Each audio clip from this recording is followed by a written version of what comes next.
Assalamualaikum warahmatullahi wabarakatuh. Perkenalkan, kami dari kelompok 7 yang beranggotakan Vina Faizani dan Bayu Dwi Ramadhani. Pada kesempatan kali ini, kami akan menjelaskan materi mengenai teori pembentukan alam semesta dan pembentukan alam semesta menurut Al-Quran. Baik, kita langsung saja masuk ke pembahasan yang pertama, yaitu teori penciptaan alam semesta menurut Al-Quran. Jadi, jauh sebelum ilmu pengetahuan berkembang, Al-Quran sudah menjelaskan soal proses penciptaan langit dan bumi.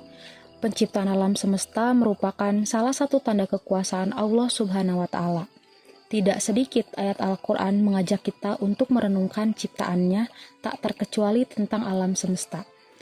Alam semesta adalah ruang di mana di dalamnya terdapat kehidupan biotik maupun abiotik, serta segala macam peristiwa alam yang dapat diungkapkan maupun yang belum dapat diungkapkan oleh manusia. Sangat banyak misteri alam semesta yang belum diketahui oleh manusia.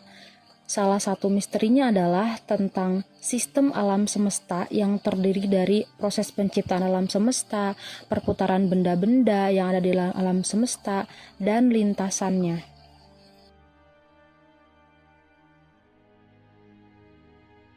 Ada sejumlah ayat di dalam Al-Quran yang menjelaskan proses penciptaan langit dan bumi, antara lain yaitu surat Al-Anbiya ayat 30, lalu surat Az-Zariyat ayat 47, kemudian surat An-Nazi'at ayat 31 sampai dengan 33, dan surat Fusilat ayat 10. Di dalam Quran surat Al-Anbiya ayat 30 yang berbunyi, A'udzu billahi minasyaitonir rajim. Bismillahirrahmanirrahim. Awalam yaral ladzina kafaru annas samawati wal arda kanata ratqan fafataqnahuma waja'alna minal ma'i kulla syai'in hayyin afala yu'minun, yang artinya, dan apakah orang-orang kafir tidak mengetahui bahwa langit dan bumi keduanya dahulunya menyatu, kemudian kami pisahkan antara keduanya, dan kami jadikan segala sesuatu yang hidup berasal dari air, maka mengapa mereka tidak beriman? Di dalam ayat ini mengatakan bahwa sekitar 12-20 miliar tahun yang lalu, langit dan bumi itu awalnya bersatu. Lalu kemudian terjadilah ledakan pertama yang pada hakikatnya adalah pengembangan ruang, dilanjutkan dengan pembentukan bintang-bintang yang bisa disebut juga penyempurnaan langit, yang sudah dijelaskan dalam Al-Quran ayat Az-Zariyah, surat Az-Zariyah ayat 47 yang berbunyi, وَالسَّمَاءَ بَنَيْنَاهَا بِأَيْدٍ وَإِنَّا لَمُوسِعُونَ. Artinya, dan langit kami bangun dengan kekuasaan kami, dan kami benar-benar meluaskannya.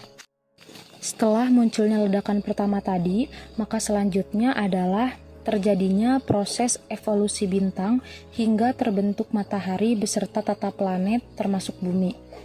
Peristiwa ledakan yang terjadi pada masa itu menjadi awal perhitungan waktu dan menghasilkan hidrogen. Dalam proses evolusi bintang, hidrogen mengalami reaksi nuklir yang menghasilkan helium dan membentuk unsur lain dalam semesta.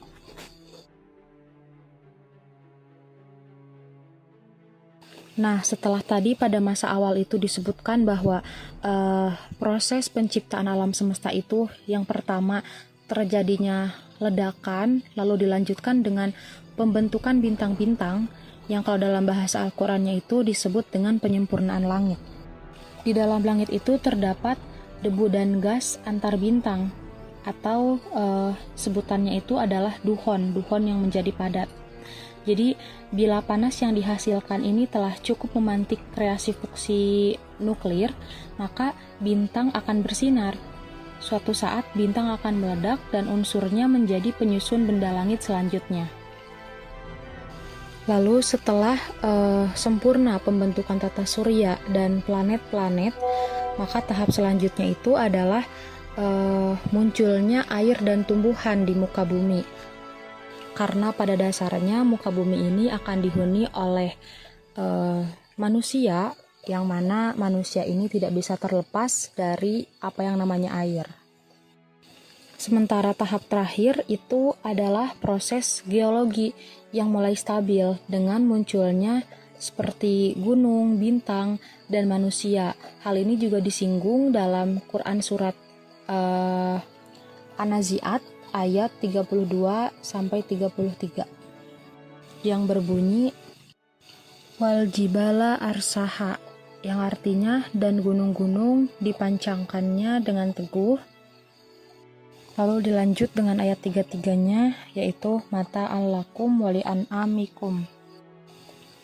Tujuannya dibentuk gunung-gunung itu adalah untuk kesenanganmu dan untuk binatang-binatang ternakmu. Jadi sudah jelas bahwa diciptakannya air, tumbuhan, dan binatang itu adalah semata-mata untuk memenuhi kebutuhan manusia yang nanti Allah turunkan ke bumi. Setelah berbagai penelitian telah dilakukan oleh para ahli yang bertujuan untuk mengetahui pembentukan alam semesta, maka penelitian itu menghasilkan sebuah teori.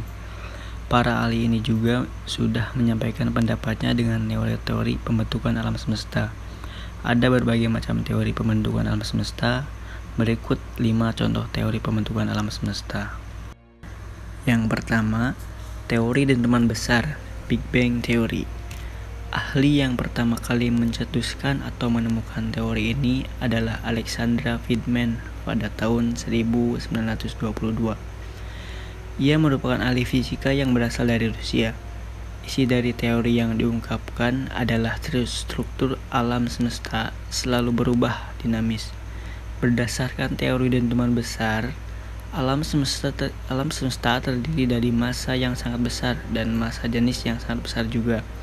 Kemudian, adanya reaksi inti mengakibatkan massa tersebut meledak dan mengembang sangat cepat hingga menjauhi pusat ledakan. Ledakan dahsyat itu terjadi sekitar 13,7 miliar tahun yang lalu. Dalam perkembangannya, teori ini dikembangkan oleh astronom dari Amerika Serikat, yaitu Edwin Hubble. Pada awalnya, bintang-bintang itu berkumpul di satu titik massa yang dikenal dengan volume 0. Namun, pada suatu waktu volume 0 itu meledak dan mengembang. Setelah terjadi ledakan dahsyat di volume 0, maka semua galaksi dan bintang-bintang mengalami pergeseran cahaya bintang-bintang yang mendekati spektrum merah. Dengan kata lain, pergeseran yang terjadi akibat ledakan dahsyat mengakibatkan bintang-bintang menjauhi bumi dan perlahan-lahan saling menjauh satu sama lain. Namun, teori mendapatkan menerima penolakan dari salah satu ahli, yaitu Sir Fred Hoyle. Penolakan terhadap teori itu terjadi pada pertengahan abad ke-20 saat Hoyle mencetuskan teori keadaan tetap. Hoyle melalui teori keadaan tetap menyatakan bahwa ukuran alam semesta tidak terbatas dan alam semesta tidak memiliki batas waktu atau akan ada sepanjang masa. Karena perbedaan gagasan inilah yang menyebabkan teori ledakan atau dentuman dahsyat mendapatkan penolakan dari Sir Fred Hoyle. Yang kedua, teori keadaan tetap, Steady State Theory. Freddie Hall, Thomas Gold, dan Herman Bondi adalah 3 orang ahli autofisika yang menemukan teori keadaan tetap. Ketiga orang itu berasal dari Inggris dan ditemukan pada tahun 1948. Berdasarkan teori keadaan tetap, alam semesta tidak mempunyai awal dan alam semesta tidak akan berakhir atau akan ada sepanjang masa. Jika teori dentuman besar menyatakan bahwa alam semesta itu bergerak atau selalu dinamis atau selalu berubah, lain halnya dengan teori keadaan tetap menyatakan bahwa alam semesta itu bersifat tetap atau tidak berubah, dalam kata lain statis. Ketika alam semesta mengembang, maka akan ada materi-materi baru yang muncul. materi-materi akan muncul dalam jumlah yang sesuai agar alam semesta dalam keadaan stabil. Setelah materi-materi baru itu muncul, maka galaksi-galaksi baru akan terbentuk dan alam semesta seperti tidak ada perubahan. Teori keadaan tetap sangat terkenal pada awal abad ke-20. Namun, teori ini mendapatkan penolakan dari beberapa ahli kosmolog hingga para ilmuwan lainnya. Penolakan ini karena adanya sebuah kebenaran yang berhubungan dengan teori ledakan atau dentuman dahsyat, dan alam semesta memiliki batas usia. Bukan hanya kedua hal itu yang menyebabkan teori ini mendapatkan penolakan. Suatu hal ini juga menyebabkan teori ini mendapatkan penolakan, yaitu adanya radiasi gelombang mikrokosmis yang sudah diperkirakan oleh model yang bermula dari teori Big Bang. 3. Teori mengembang dan memampat, The Oscillating Theory. Teori mengembang dan memampat dirancang oleh Freddie Hawley. Ia berasal dari Inggris dan merupakan orang yang ahli di dalam bidang astrofisika. Dalam teori ini, kita harus memahami bahwa galaksi-galaksi baru akan selalu muncul dan terbentuk untuk menggantikan galaksi-galaksi yang sudah tidak ada. Isi dari teori mengembang dan memampat adalah ada suatu siklus yang terjadi di alam semesta. Setiap satu siklus akan mengalami masa ekspansi atau mengembang dan satu masa kontraksi, yaitu memampat. Setiap satu siklus membutuhkan waktu yang cukup lama, yaitu sekitar 30 miliar tahun. Dalam teori ini, ekspansi tersebut terjadi karena adanya reaksi inti hidrogen yang pada akhirnya akan membangun unsur-unsur lain yang lebih kompleks. Cara kerja teori mengembang dan memampat adalah ketika proses ekspansi berjalan, maka galaksi-galaksi dan bintang-bintang akan terbentuk. Setelah mengalami ekspansi, kemudian galaksi-galaksi dan bintang-bintang itu akan memampat yang dibarengi keluarnya cahaya panas yang sangat tinggi. Yang keempat, teori alam semesta kuantum. Pada tahun 1966, teori alam semesta kuantum diciptakan oleh William Lane Craig. Dalam teori ini, alam semesta dinyatakan sudah ada dari awal dan akan terus ada sepanjang masa. Teori ini juga menyatakan bahwa alam semesta tidak memiliki ruang hampa. Dengan kata lain, di dalam alam semesta hanya ada partikel-partikel subtomik.